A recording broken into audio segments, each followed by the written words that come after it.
हाँ, तो हमने पिछले लेक्चर में जैसे देखा था इलेक्ट्रिसिटी के बारे में, रेजिस्टेंस देखा था, वोल्टेज देखा था, करंट देखा था। तो आज हम इलेक्ट्रिक पावर के बारे में बात करेंगे।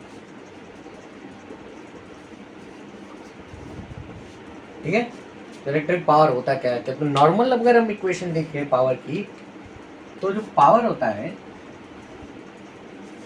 उसको हम बोल सकते हैं कि वर्क डन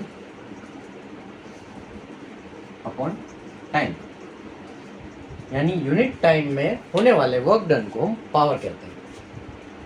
ठीक है, अब हमने एक और इक्वेशन देखी थी वर्क डन के रिगार्डिंग। वोल्टेज की इक्वेशन थी work done upon charge Q.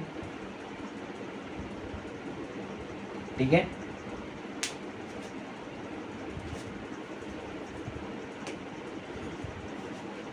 तो यहाँ पे अगर हम वर्क डन को सब्जेक्ट बनाए तो क्या हो जाएगा? V इंटू क्यू हो जाएगा।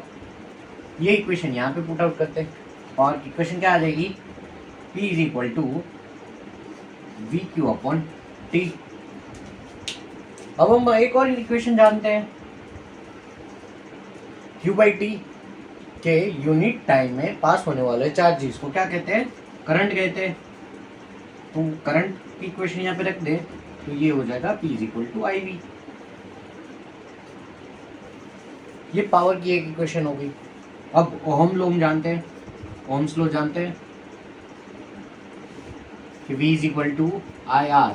इसी लॉ के थ्रू हम और भी इक्वेशन बना सकते हैं, जैसे V की वैल्यू यहाँ पे आई आर रख दे तो P is equal to I square R भी एक इक्वेशन बन जाएगी पावर की।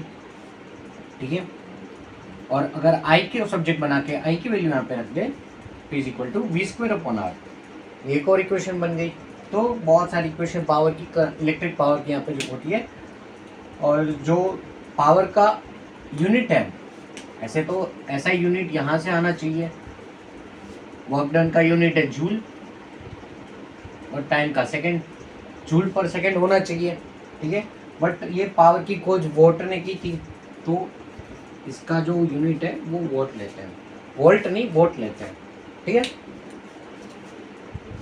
अब जैसे हमने पावर देखा, वैसे एक दूसरा हम चीज देखेंगे, वो है हीटिंग इफेक्ट।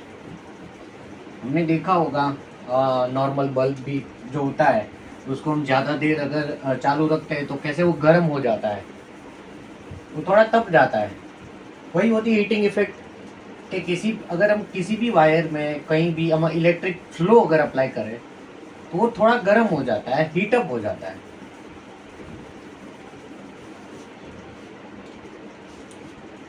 तो हमारा इलेक्ट्रिसिटी में हमारी जो हीट है वो प्रोपोर्शनल टू आई स्क्वायर है, यानी कि जो करंट हम उसमें अप्लाई कर रहे हैं, किसी भी सर्किट में अगर हम करंट अप्लाई कर रहे हैं, चाहे वो फैन हो, चाहे वो फिर आपका मोबाइल क्यों ना हो, चाहे किसी भी चीज़ में अगर करंट फ्लो कर रहे हैं तो वहाँ पे उसके स्क्वायर में हीटअप होता है। और दूसरा है रेजिस्टेंस। ठीक है, तो जितना ज़्यादा रेजिस्टेंस होगा उतना ही ज़्यादा हीट वहाँ पे प्रोड्यूस होगी। और तीसरा है टाइम। ठीक है, आपने देखा होगा कि फ़ोन को अगर 10 मिनट चार्ज करें तो इतना ज़्यादा हीटअप नहीं होता जितना 1 घंटे में हो जाता है, और बहुत ज़्यादा चार्ज करें तो फट भी सकता है। ठीक है, और हमें पता है कि यहाँ पे एक प्रोपोर्शनलिटी का अगर हमें एक साइन निकालना है तो हमें कांस्टेंट लेना पड़ेगा, बट यहाँ पे जो हम कांस्टेंट ले रहे हैं वो कांस्टेंट की वैल्यू भी 1 है। हमारी equation H is equal to I square R T हो जाती है। ये हमारी हीटिंग की इक्वेशन होगी। हीट हमें काफ़ी जगह पे हमें यूज़फुल भी होता है, जैसे आयरन हो गया, गीज़र हो गया, तो और काफ़ी जगह पे काफ़ी सारी चीज़ों में हमें वो नुकसानदायक भी हो सकता है। ठीक है, और हम यहाँ पे एक दूसरा इक्वेशन भी लगा सकते हैं, जैसे हमने पावर का लास्ट टाइम इक्वेशन देखा था, power is equal to I square R. उस पर से यहाँ पे हीट का इक्वेशन पीटी भी लगा सकते हैं कि पावर इनटू टाइम। ठीक है, और एक इक्वेशन अगर हीट का हमें लगाना हो तो यहाँ पे हम ओम्स लॉ का यूज़ कर सकते हैं। V is equal to I R, I को अगर हम सब्जेक्ट बना लें और उसको यहाँ पे पुट करें, क्या हो जाएगा? V square upon R T. एक और इक्वेशन बना सकते हैं, यहाँ पे रेजिस्टेंस को सब्जेक्ट बनाए, वी अपॉन आई ले ले तो आई वी टी। तो ऐसे बहुत सारे इक्वेशन बन सकते हैं और अलग अलग इक्वेशन का यूज हम अलग अलग प्रॉब्लम सॉल्व करने में कर सकते हैं। ठीक है, दूसरा एक हमारे जो घर में यूज होता है यूनिट, जो हम बोलते हैं कि बिजली का जो बिल आता है वो यूनिट के जरिए आता है। तो वो यूनिट होता क्या है? तो यूनिट कुछ नहीं होता, वो यूनिट होता है किलोवाट आवर। मतलब 1 घंटे में कितना पावर तुम यूज कर रहे हो, वही होता है 1 यूनिट। मतलब 1 किलोवाट आवर मतलब 1 यूनिट। और उसी यूनिट पे तुम्हारा बिल आता है लाइट का।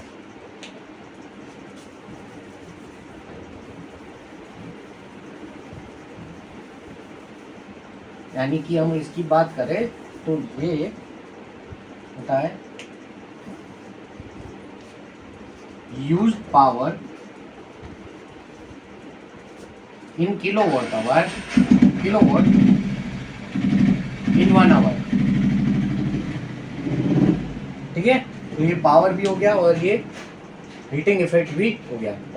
ये चैप्टर यहाँ पे खत्म होता है। ठीक है।